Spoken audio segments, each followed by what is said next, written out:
한판 브리핑 민동기 평론가와 함께하겠습니다. 어서 오십시오. 안녕하십니까. 자, 내각 발표. 자, 2차 내각 발표 결과 터졌을 그 안철수 위원장이 갑자기 공식 일정을 오늘 전면 취소했죠? 오전에 이 서울소방본부의 소방정책 현장을 방문할 예정이었거든요. 예. 근데 인수위에 불참을 통보했고요. 오후에는 코로나 특위 회의에도 불참을 했습니다. 예. 일단 윤 당선자와 인수위 관계자들과 원래는 어제 그 도시락 만찬이 예정이 돼 있었는데 예. 그것도 불참을 했기 때문에 지금 거취에 대한 고민에 들어간 것 아니냐 이런 관측이 나오고 있습니다. 네, 그래서 이제 당선자와 안철수 후보 당시 후보가 이제 공동정부 얘기를 했었습니다만 이러면 어려워지는 거 아니냐 이런 우려의 시각이 있네요. 그렇습니다. 특히 국무총리를 비롯한 17명의 국무위원 가운데 이른바 안철수계 또는 안 위원장이 추천한 인사는 포함되지 않았거든요. 이러면서 갈등이 불거졌는데요. 안철수 위원장 측의 주장은 인선 과정에서 당선자와 위원장 간의 협의도 제대로 이루어지지 않았다. 이제 이렇게 주장을 하고 있습니다. 예. 그리고 어제 발표된 2차 조각 인선의 경우에는 장관 후보자 명단 공유조차 없었다는 게 안철수 위원장 측의 주장인데요. 공동정부 구성이 사실상 좌초되고 합당도 결렬 수순을 밟을 수도 있다. 이런 전망이 나오고는 있지만 그래도 안 위원장의 거취 결단으로 곧바로 이어지지는 않을 것이다라는 관측도 함께 제기가 되고 있습니다. 예. 뭐 향후 정치 행보에 직결됐기 때문에 그렇습니다. 쉽게 결정하기 어려울 것 같은데. 자, 윤석열 당선자 입장은 나온 게 있습니까? 오늘 그 직접 입장을 밝혔거든요. 예. 네. 영상으로 한번 만나보겠습니다. 그래서 저는 좀 이해가 안 됩니다만은 제가 추천을 받았고요. 그리고 또 이 인선 과정이 어떤 방식으로 이루어지는지에 대해서도 설명을 드렸고 뭐 거기에 대해서 뭐 무슨 아무 문제가 저는 없다고 생각합니다. 네. 예. 본인은 문제가 없다고 생각한다라는 답변인데. 그 기자들의 질문도 좀 이어졌습니다. 예. 그 안철수 위원장하고 독대한 자리에서 내각 인선 과정에 대한 설명이 있었느냐 이렇게 질문을 하니까 인선 과정이 어떤 방식으로 이루어지는지에 대해서도 설명을 드렸고 거기에 대해서 아무 문제가 없다고 생각한다라고 답을 했고요. 그리고 안철수 위원장으로부터 인사 추천을 받았고 인선 과정이 어떻게 이루어지는지에 대해서도 충분히 설명을 드렸다라는 점을 강조를 했습니다. 그러면서 자신과 이야기를 나눴을 때는 전혀 불쾌하지 않았고 본인 속은 어떤지 자신이 알 수 없지만 이해가 안 가는 부분이 있다. 좀 불편한 심기를 좀 감추지 않았습니다. 이해가 안 간다라는 그렇습니다. 건데. 예. 자, 그리고 다른 장관직 2명에 대한 내정도 오늘 있었는데. 농림축산식품부 장관의 정황근 전 농촌진흥청장을 일단 내정을 했고요. 예. 그리고 고용노동부 장관에는 이정식 전 노사발전재단 사무총장을 각각 내정을 했습니다. 정황근 후보자는 18대 대통령직 인수위원회 전문위원으로 활동을 했고요. 2013년 박근혜 정부 출범 이후에 청와대 대통령 비서실에서 농수산식품 비서관으로 근무를 했습니다. 그리고 고용부 장관에 내정된 이정식 후보자는 노사발전재단에서 노동계 출신으로 최초로 사무총장을 지냈고 예. 한국노총에서 주로 활동을 한 인물입니다. 예. 자, 일단은 안철수 인수위원장의 행보가 오늘 또 가장 큰 뉴스 중 하나인데 어떻게 보고 계시는지 진 작가님부터. 좀 안 됐다는 생각이 좀 들더라고요. 안 됐다. 매번 반복되는 스토리잖아요, 이게. 도와줬다가 배신당하고 도와줬다가 배신당하고 이번에 이제 또 다시 반복되는 것 같은데. 배신당한 거 맞습니까? 그렇죠. 어떻게 보면 왜냐하면 이런 문제거든요. 이게 인사의 원칙인데 이분이 이제 갖고 있는 게 당선인이 갖고 있는 게 그 능력주의란 말이죠. 그렇죠. 그러니까 예. 당신들이 뭐 추천한 사람들 봤는데 뭐 능력이 안 되는 걸 내가 어떻게 하겠느냐. 그러니까 난 아무 문제 없다 이렇게 가는 거거든요. 그런데 그 기준을 들이댄다 하더라도 정홍원 같은 분들은 좀 황당하잖아요.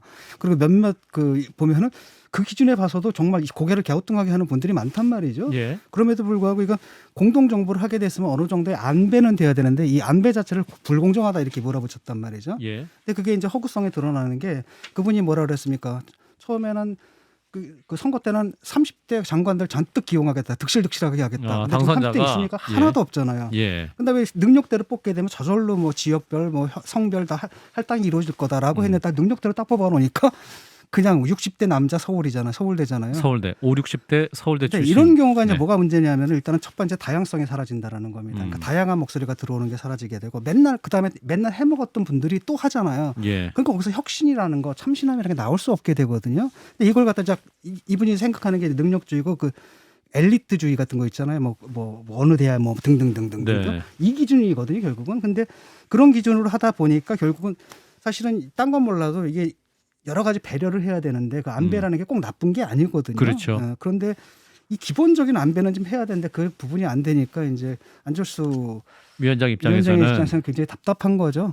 근데 뭐 어쩌겠습니까? 또 자기가 또 판을 깨고 나가면 자기 모습도 우스워지고 그래서 지금 이러지도 못하고 저러지도 못하는 약간 딜레마 상황에 빠져 있는 것 같습니다. 네, 판을 깨도 지금 가실 곳이 없어 보이세요. 자, 그쵸. 김성애 소장님은 예, 윤석열 당선자 계속 이 장관 후보자들을 임명할 때 그런 얘기 하고 있죠. 추천할 때 해당 분야의 최고 전문가다.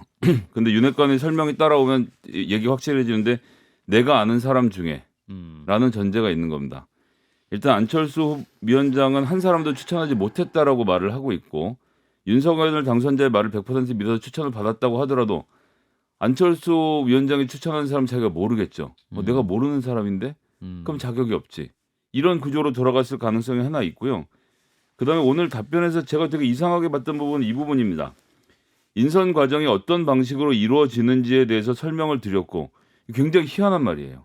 그러니까 내가 누구를 인선했고 혹은 내가 안철수 위원장이 추천한 사람 중에 이래서 안 된다는 이유를 설명했고가 아니라 인선이 어떤 방식으로 이루어지는지에 대해서 설명했다는 건 과정을 가르쳐줬다는 거 아닙니까? 예. 서류를 받았고 뭐 이런저런 걸 했고 해서 이렇게 뽑으려고 합니다. 이렇게 얘기한 걸로 설명했다고 하면 안 되죠. 다음 상대방은 공동정부의 운영 파트너인데 어떤 방식으로 이루어진지를 설명한 것을 이렇게 뭉쳐서 기자들한테 답변을 했는데 사실상 안철수 위원장 입장에서는 추천을 하라는 얘기를 들은 적도 없고 추천한 사람도 없으면 굉장히 모멸감을 느꼈을 테고 결과라도 통보를 직접 듣거나 아니면 충분한 설명을 들었으면 좋았을 텐데 신문 보고 뉴스 보고 알았다는 거 아닙니까? 그런 정도 되면 이게 나랑 공동정부인가 하고 나가게 됐는데 문제는 지방자치선거도 그렇고 국민의당이 지금 국민의힘에게 타격을 줄 수 있는 방법이 별로 없어요. 그러니까 윤석열 당선자는 지금 안녕이라고 인사를 하고 있는 것이 아닌가 좀 의심이 되네요. 이러면 상당히 좀 이게 어려워지거든요. 왜냐하면 이제 이른바 윤핵관들만 남게 되잖아요. 당선자 깨지게 주위에. 되고. 예. 그다음에 심지어는 뭐냐면 그 지방 선거 그 구도도 보게 되면 또 윤심 이런 얘기가 나와서 대선 때 경쟁했던 분들을 좀 쳐내는 이런 모양새란 말이죠. 그럼 달랑 자기들만 남는데 과연 이게 이제 통치가 가능하겠는가 이런 우려가 들죠. 예. 그래서 이걸 보면서 지난 단일화 과정을 생각하시는 분이 많아요. 이런 식의 의사표시 정치의 어떤 득과 실이랄까요? 이제 또 윤석열 당선자가 저는 이해가 안 간다 이렇게 말을 하고 있지 않습니까? 이것도 보면 안철수 위원장 입장에 굉장히 상처가 되는 말이 되지 않을까요? 그렇죠. 그러니까 이런 문제거든요. 안철수 후보한테 뭐라고 얘기를 했습니까? 그 당시에 그래도 과학기술 분야 이쪽에 좀 많이 맡아줬으면 좋겠다라고 했는데 그런 불만을 얘기했잖아요. 내가 그 부분에 대해서 조언을 드리려고 했는데 듣질 않더라. 그 다음에 마음대로 임명을 했습니다. 그 반도체. 1차 그분은 물론 이제 인선서. 전문가예요. 예. 그러다 보니까 전문가잖아. 네가 추천할 누구 이 사람 이분보다 뭐 더 좋은 분 뭐 추천할 수 있어? 없잖아. 뭐가 문제야? 뭐 이런 태도거든요. 예. 이게 좀 황당한 거죠 이게. 김 이 소장님은 모든 문제를 그냥 권력 투쟁으로 바라보는 게 아닌가. 즉 검찰에서 검찰총장으로 올라갈 때까지 옆에 있는 경쟁자들 계속 젖히는 방식으로 일을 해와서 그러신 건지 예. 어쨌든 정치는 굉장히 넓고 같이 할 수 있는 부분이 충분히 있는데 안철수 위원장에게 추천도 한 사람 받지 않았다라는 것은 대단히 충격적이고 그런데 안철수 위원장으로서도 던지고 싸워볼 카드가 없다는 점에서 그냥 이러다 흐지부지 끝나게 될 것 같네요. 그래요. 안철수 위원장께서 혹시 입장을 밝히시려면 이제 한판 승부 인터뷰가 열려 있다는 점을 좀 말씀드리겠습니다. 자, 오늘 여야 간 그 중대 선거구제 합의가 아주 중요하게 있었어요. 11개 지역에서 시범 실시하기로 이제 합의를 했는데요. 예. 일단 구체적으로 11개 지역은 서울이 4곳, 경기가 3곳, 인천이 1곳, 영호남, 충청 1곳 이렇게 예. 모두 7개 선거구입니다. 네. 기초의원 선거구 기준으로는 약 40개 정도 선거구가 시범 실시 대상인데 민주당하고 국민의힘 쪽에서는 구체적인 지역은 추후 공개하겠다 이런 입장을 밝혔고요. 중대선거구제는 오늘 6월 지방선거에서 한 개의 선거구에서 기초의회 의원을 3명 이상 선출하도록 하는 그런 선거제도인데 예. 현재 기초의회는 한 개 선거구에서 2명의 대표를 선출하는 소선거구제로 운영이 되고 있습니다. 민주당은 그동안 중대선거구제를 도입을 주장을 해왔고 국민의힘은 반대 입장을 견지를 해왔었는데요. 이것 때문에 계속 공전을 거듭을 해왔거든요. 네. 그런데 박병석 국회의장이 시범 실시라는 중재안을 제시를 했고 이에 여야가 합의를 했습니다. 여야는 우선 광역의원 38명, 기초의원 48명을 정수로 합의를 했는데 네. 문제는 11개 지역 국회의원 선거구를 획정하는 작업이 아직 남아있기 때문에 실제 늘어나는 의원 수는 상당히 유동적일 것으로 일단 전망이 되고 있습니다. 예. 자, 합의가 그래도 굉장히 극적으로 이루어졌습니다. 어제는 또 민주당에서 두 분의 의원이 그 정개특위 의원을 사퇴하기도 했었는데 그 과정에서 중요한 역할을 했던 분이십니다. 더불어민주당 장경태 의원을 전화로 연결하겠습니다. 의원님 안녕하세요. 네, 안녕하세요. 장경태입니다. 예, 의원님 어제는 굉장히 분위기 안 좋았습니다. 그 중대선거구제를 무산시킨 책임을 지고 이제 정개특위 사퇴를 선언하셨었는데 자, 오늘 극적인 합의가 났습니다. 어떻게 판단하셨습니까? 저희가 11일 월요일에 예. 이 정치개혁 합의의 마지막 주, 또 마지노 주다고 말씀을 드리면서 예. 최종 협상을 촉구드렸고요. 12일까지 협상을 이어가다가 13일까지도 기다렸지만 이 여야 원내 대표 간에 여러 합의가 어려웠고 그런 점에서 어찌되었건 저희가 농성을 주도했던 또 제안했던 이탄 의원과 제가 예. 이 모든 정치 교체의 실패에 대한 책임을 지고 사퇴 의사를 밝혔고요. 예. 또 그런 과정에서 또 국회의장께서 또 중재안을 제시하시면서 또 원내 대표 간의 합의가 또 정개특위 간사 간의 합의가 급물살을 타게 되었습니다. 네. 그럼 오늘 합의 어떻게 된 거라고 볼 수 있을까요? 의원님과 이탄희 의원 두 분이 이렇게 사퇴까지 하면서 불사하면서 어떤 메시지를 준 것이 어느 정도 효과를 발휘했다라고 생각하면 될까요? 국민의힘이 갑자기 태도를 바꾸지 않았습니까? 왜 그랬나요? 저희뿐만 아니라 사실 예. 93분의 많은 동료 의원님들께서 계속 농성을 이어가고 있었고요. 예. 또 아마도 국회의장께서 이 중재안을 제시하실 때 소위 시범 선거구를 지정해서 몇 개 선거구만 시범 실시하는 부분에 대해서까지 또 국회 원내 지도부가 선출된 지 얼마 안 된 상태에서 이 국회의장의 중재안을 거부할 경우에는 이미 사실 협치가 사실 어려운 상황임에도 불구하고 정치 교체에 대한 협치만큼은 이어가자라는 게 또 두 양당의 원내 지도부 간의 어떤 의지가 있었는데 예. 아주 정말 어렵게 이 성사가 되게 되었습니다. 그렇군요.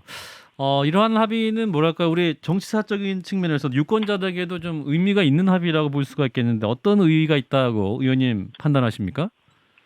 지금까지 사실 양당 기득권이라고 하는 건 상대방이 잘못하고 예. 또 상대방에게 네거티브를 하면 반사이익을 얻는 식으로 양당 체제가 공고해졌습니다. 물론 국회는 소선거구제에서 여러 가지 어떤 평가를 국민들로부터 심판을 받지만 특히 기초의회의 경우는 2인 선거구, 특히 4인 선거구를 이 약간 편법으로 쪼개서 이 양당이 아무리 잘못해도 한 석씩을 나눠가는 구조 등이 있었고요. 예. 또 다양한 정치 세력들이 이 소위 진입하는데 많은 높은 장벽을 제시하곤 했는데 이 부분들을 저희가 3인 이상 선거구를 하면서 어찌되었건 제3의 정치 세력도 참여할 수 있도록 문호를 꼭 개방한 것으로 보시면 되겠습니다. 네, 진 작가님, 김 소장님 질문 추가로 해주시죠. 예, 어쨌든 전면 실시가 아니라 그저 시범 실시에 불과하지만 그럼에도 불구하고 두 분 의원님 정말 수고 많으셨고요. 참 잘하셨습니다.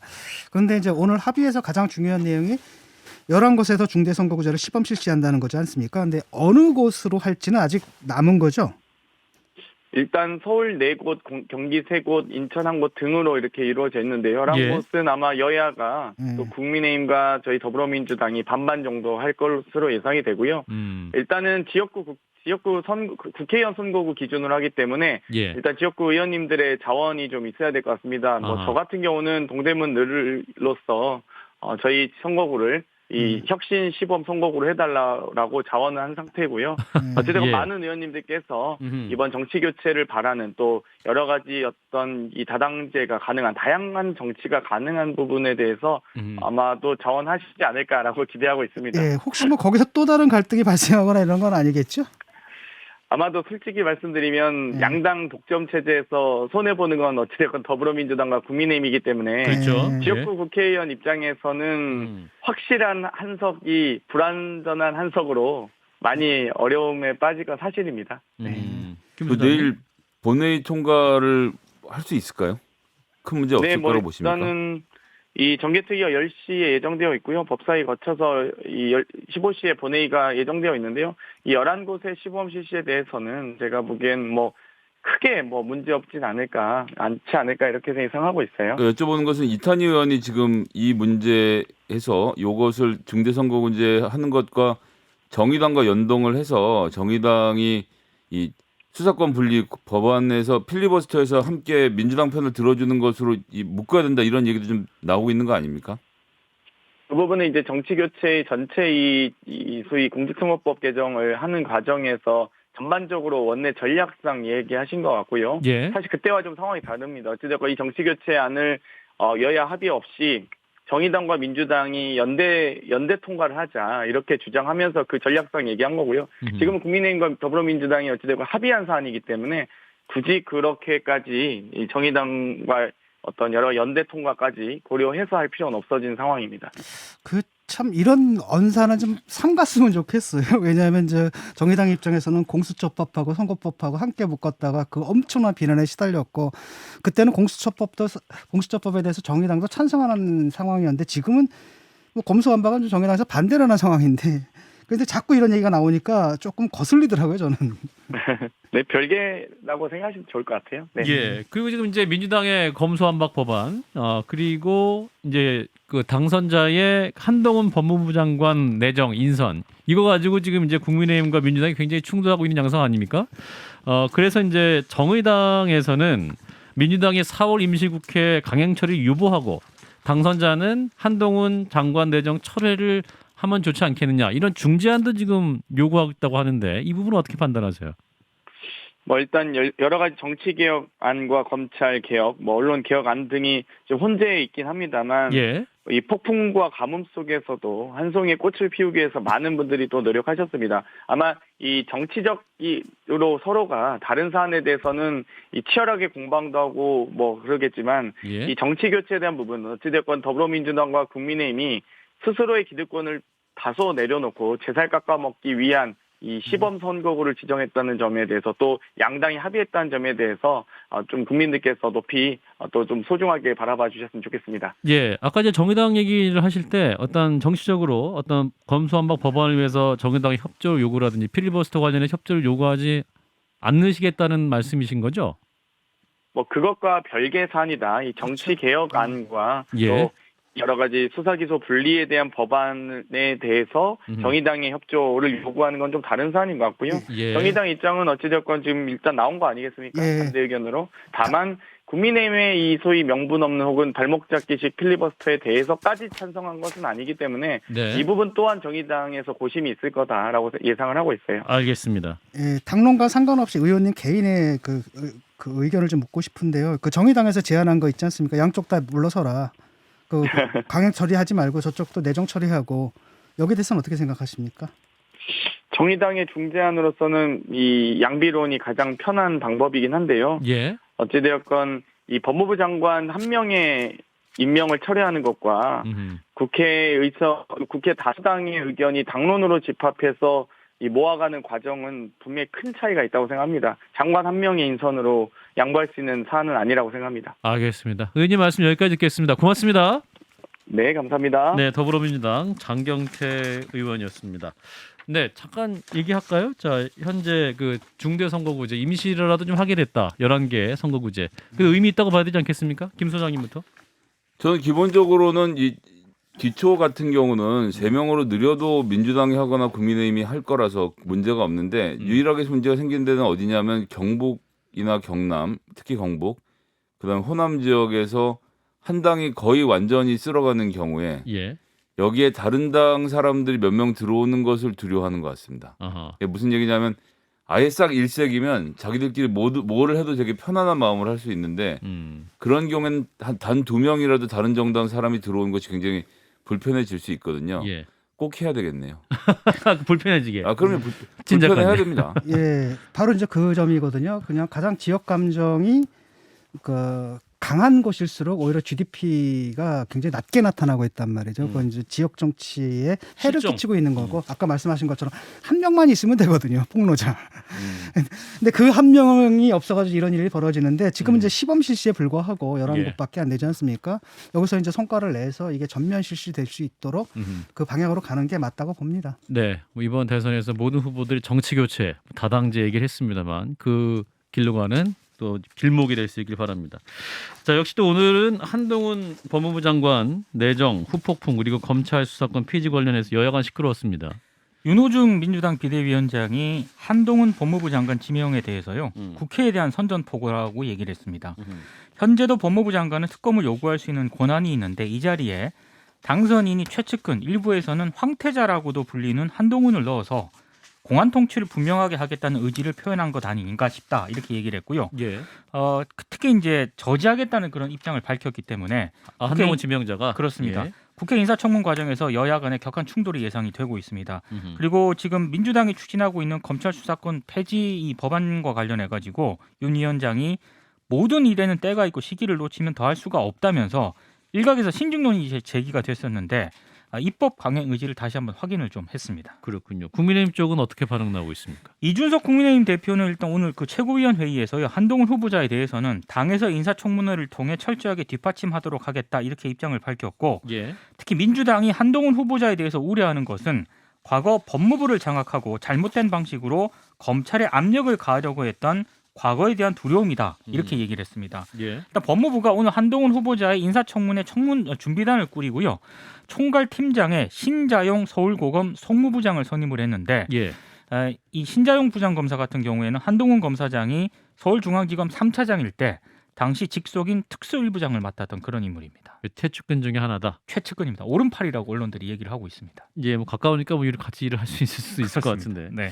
자, 정치권 바깥에서는 또 어떤 얘기 나오고 있습니까? 민주사회를 위한 변호사 모임이 한동훈 예. 검사장의 장관 후보자 지명을 검찰공화국 회귀 시도를 하면서 철회할 것을 촉구를 했고요. 예. 참여연대 같은 경우에도 지금 당선자가 직전 검찰총장 출신으로 정치에 직행을 했고 인수위원회에 전현직 검사 출신들을 대거 합류시켰고 검찰의 권한을 강화하는 공약을 내세워서 검찰공화국에 대한 국민적 걱정을 야기하고 있다면서 또 비판을 하기도 했습니다.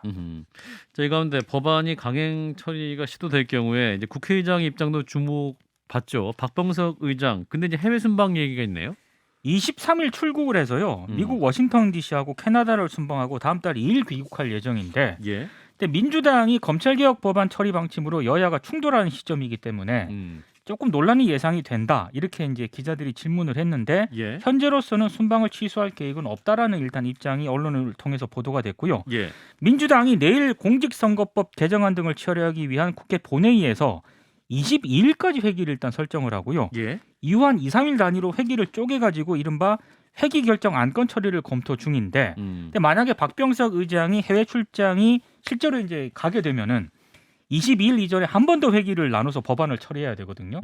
이 문제를 가지고 약간의 좀 갈등이 좀 있을 것 같습니다. 그렇군요. 이 가운데 이제 김원수 검찰총장은 국회에 와가지고 이 검수완박, 이른바 이 법안 처리를 하지 말아달라라고 직접 호소하기도 했군요. 박광원 법사위원장을 비롯한 법사위원들을 상대로 이제 검찰 수사권 폐지 법안을 처리하지 말아달라고 일단 호소를 했고요. 예. 그리고 법사위에 직접 나가서 의견을 말할 기회를 달라고도 요청을 했습니다. 일단 박 위원장은 법사위 출석 문제는 검토하겠다라는 그런 입장을 밝힌 그런 상황인데 지금 이 대통령 면담권도 제안을 하지 않았습니까? 이제 총장이 그렇습니다. 근데 박범계 장관이 일단 김 총장이 면담 신청을 청와대에 공식적으로 전달했다고 밝혔고요. 다만 청와대는 아직은 여기에 대해서는 공식적인 입장이 나오지 않고 있는 그런 상황이기 때문에 예. 김호수 총장과 문재인 대통령 간의 면담이 성사될지는 미지수입니다. 그렇군요. 자, 일단은 이제 김원순 검찰총장이 굉장히 필사직생의 각오로 맡겠다 하면서 이제 국회까지 왔다 갔다 하고 있는데, 자, 설득 작업에 좀 진전이 있을 거라고 보십니까? 먼저 진 작가님부터 말씀 주시면. 힘들 겁니다. 그러니까 윤 총장이 저렇게 됐을 때도 그 제가 듣기로는 계속 대통령 면담을 요구했는데 차단당했다 그러더라고요. 예. 그러니까 조국 후보자가 정말 문제가 많기 때문에 임명하면 큰일이 날 것이다. 이 말을 전하기 위해서 계속 면담을 요청했는데 면담 자체를 갖다가 인해 장막을 쳐가지고 차단했다 그러거든요. 예. 근데 김호수 총장이라고 뭐가 다르겠습니까? 왜냐하면 가서 만나면 분명히 그 법안에 서명하지 말아 주십시오라고 요청을 할 텐데 예. 아마도 이제 그 만나기조차 힘들 것이고 설사 만난다 하더라도 대통령이 여태까지 해왔던 그 방식을 보게 되면은 결국은 그냥 서명하는 그런 식이거든요. 그러니까 명확한 윤리적 판단을 내려야 할 때 숨어버려요. 그냥 다른 사람 등 뒤로. 숨어버리는 그런 거고 그게 달라질 것 같지는 않습니다. 그래서 이게 강대강으로 가는데 이제 문제는 뭐냐면 지금 검경 수사권 조정으로 인한 폐해가 어제 우리가 인터뷰하지 않았습니까? 계속 네. 쌓여가고 있는데 이 문제도 해결이 안 됐는데 지금 또 더 큰 문제를 갖고 들어왔을 때 그 폐해는 고스란히 우리 서민들이 보게 되는 이 부분에 대한 이해가 좀 없고 민주당에서 이제 길 가는 사람들한테는 좀 물어보세요. 지금 제발 좀 시장바닥 가거나 아니면 길바닥에서 물어보라는 거죠. 검수완박이 필요합니까라든지. 알겠습니다. 자, 김 소장님. 예, 뭐 그걸 떠나서 한 김호수 검찰총장 지금 뭐 하는 건지 잘 모르겠는 것은 윤석열 당선자가 비토를 확실히 얘기한 거잖아요. 저는 이 검찰의 기수 문화가 되게 코웃음 치고 웃기는 문화라고 생각하고 제발 좀 없어져야 된다고 생각은 하는데 예. 뭐 한동훈 후보자는 27기 그리고 김호수 총장은 20기 이러면 27기가 등장하면 그 윗기수들은 기분 나빠서 그런지 어쩐지 다 자리를 비워야 된다면서요. 예, 그러니까 임명 자체가 김호수 총장에게 나가란 사인을 정확히 던졌다라고 생각하고 예. 그리고 그런 상태에서 이 윤석열 이제 당선자 주변에 있는 그 정무위 간사 이용호 의원도 국민들의 거취를 지금 고민하라고 하고 있다라고 말하고 있는 만큼 뭐 저는 김호수 총장이 차기로부터 지금 인정 못 받고 있는 상태에서 이게 다 무슨 일인가 싶습니다. 예. 김호수 시간이 총장- 없어서요. 네. 지금 여기까지 논의할 것 같습니다. 죄송합니다. 자, 민동기 평론가였습니다. 고맙습니다.